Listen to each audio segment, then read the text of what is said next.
Sejam muito bem-vindos a mais uma análise. Hoje a gente vai embarcar numa jornada fascinante que cruza as fronteiras de dois mundos que, olha, raramente se encontram de um jeito tão explícito: a sabedoria milenar dos textos bíblicos e a ciência gastrointestinal moderna. À primeira vista, juntar pergaminhos antigos com microscópios de última geração pode até parecer uma combinação meio inusitada, né? Mas, como vocês vão ver, a conexão que surge daí é absolutamente profunda e revela uma engenharia complexa. Só para deixar claro, o nosso objetivo aqui não é debater a dieta da moda, tendências estéticas ou ficar contando calorias. Em vez disso, a gente vai explorar a verdadeira essência e o propósito por trás daquilo que nutre o nosso corpo todos os dias, tudo isso baseado em textos clássicos sobre o cuidado integral do ser humano. Então, vamos lá. Nossa exploração de hoje vai seguir 5 passos bem estruturados. 1. O propósito divino do alimento. 2. O perigo sem limites. 3. Comendo para a glória. 4. O significado de coilha. E, finalmente, 5. O nosso segundo cérebro. Começando pelo nosso primeiro passo, o propósito divino do alimento. É aqui que a gente estabelece a nossa base. Antes da gente entrar em qualquer debate sobre regras ou restrições do que comer, os textos originais indicam que é vital entender a origem da coisa toda. É reconhecer que a comida não é um acidente biológico ou só um subproduto evolutivo qualquer, mas sim um projeto intencional. Olha só o que diz essa passagem de Salmos. Tu amoleces com chuviscos e lhe abençoas a produção, para que da terra tire o seu alimento. Esse texto não fala só do momento da criação, mas da manutenção contínua de todo o ciclo agrícola. É a ideia de que o maquinário inteiro da natureza, a chuva, as nuvens, a fertilidade do solo, a colheita, é ativamente sustentado por um Criador. Ele não é um relojoeiro que deu corda no mundo e foi embora, sabe? Mas um mantenedor ativo da nossa vida. E isso ilustra brilhantemente um propósito duplo na nossa dieta. De um lado, a gente tem o sustento. É energia bruta, aquele combustível básico para manter o coração batendo e o cérebro funcionando. Mas pensa bem, se a ideia fosse só sobrevivência pura e simples, a natureza podia muito bem dar pra gente uma pasta cinza, com textura de papelão, sem cheiro nenhum, mas que tivesse todas as vitaminas. Só que a realidade botânica aponta para outra direção: o prazer. A gente tem uma diversidade absurda de cores vibrantes, texturas que vão do super crocante ao aveludado, sabores doces, cítricos, salgados. Essa complexidade toda é uma intenção clara de deleite. A nutrição foi projetada para ser uma experiência sensorial rica. E é justamente aí que entra o nosso passo 2, o perigo sem limites, o conflito do desejo. Sabe qual é o maior desafio humano aqui? É aquela linha super tênue entre curtir o momento e perder totalmente o controle. Os textos clássicos usam uma analogia muito legal para explicar isso, comparando a nossa relação com a comida com o sono. O descanso é vital, certo? É saudável, renova as células, consolida a memória, mas se a gente passa do limite sistematicamente, a gente cai na preguiça e o excesso leva à ruína. O problema não é dormir, o problema é a falta de fronteiras, o como e o quanto a gente faz isso. E com a comida, a lógica é exatamente a mesma. O alimento e o prazer são incríveis, mas sem limites, eles geram consequências drásticas para o corpo e para a mente. Historicamente, não saber a hora de parar de comer sempre foi uma pedra no sapato da humanidade. Pensa nessas histórias clássicas. Adão e Eva no Éden. O grande teste não foi por dinheiro ou poder. Foi um desejo desordenado por uma fruta específica. Milênios depois, a primeira grande provação de Jesus, depois de 40 dias de jejum no deserto, foi literalmente a tentação de transformar pedras em pães quentinhos.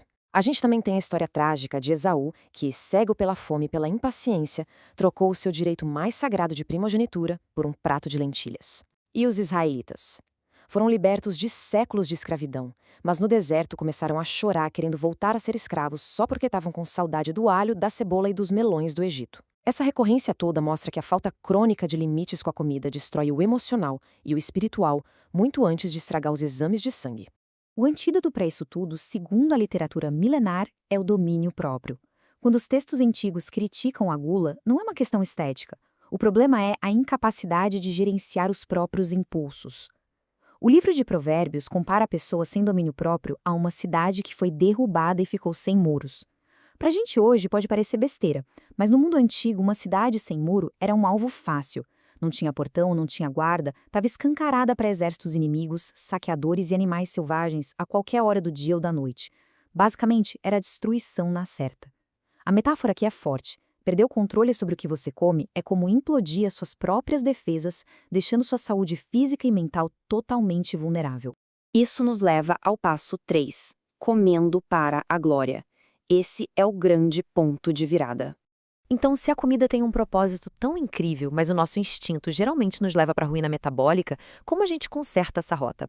É aqui que os princípios espirituais batem de frente com a nossa rotina física. Olha essa diretriz universal. Portanto, se vocês comem, ou bebem, ou fazem qualquer outra coisa, façam tudo para a glória de Deus.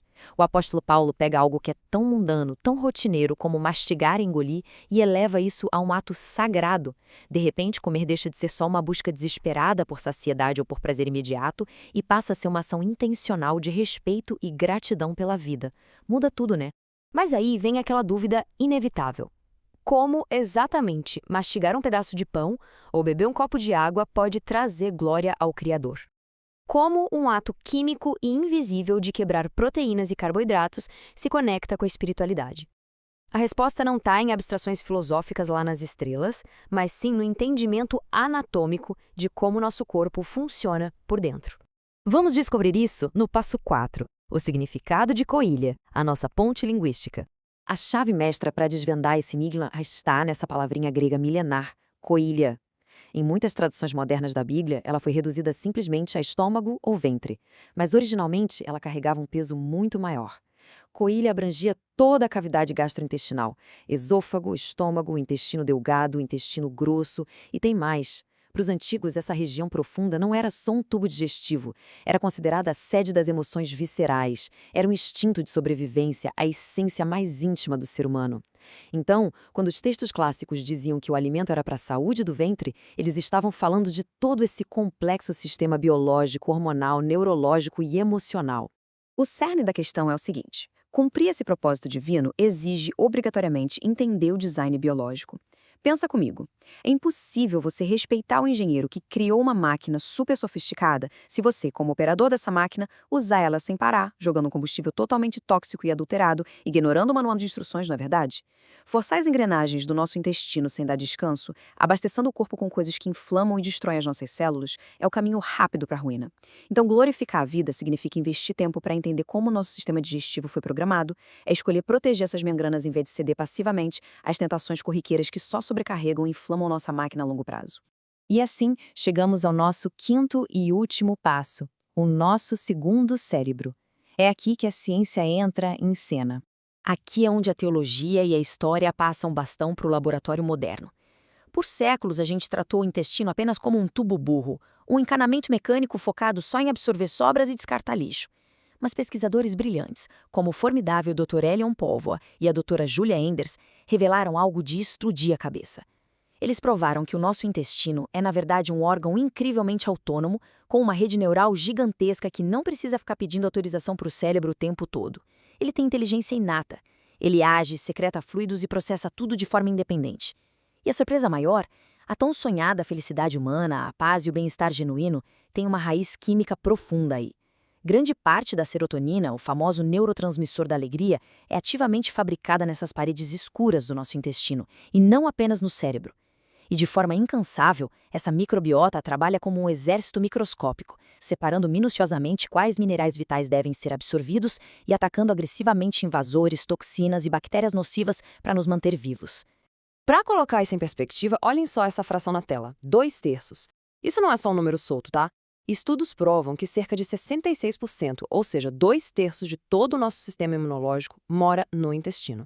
Isso significa que a nossa maior linha de defesa contra doenças, vírus e inflamações crônicas depende diretamente do que cai no seu prato a cada refeição.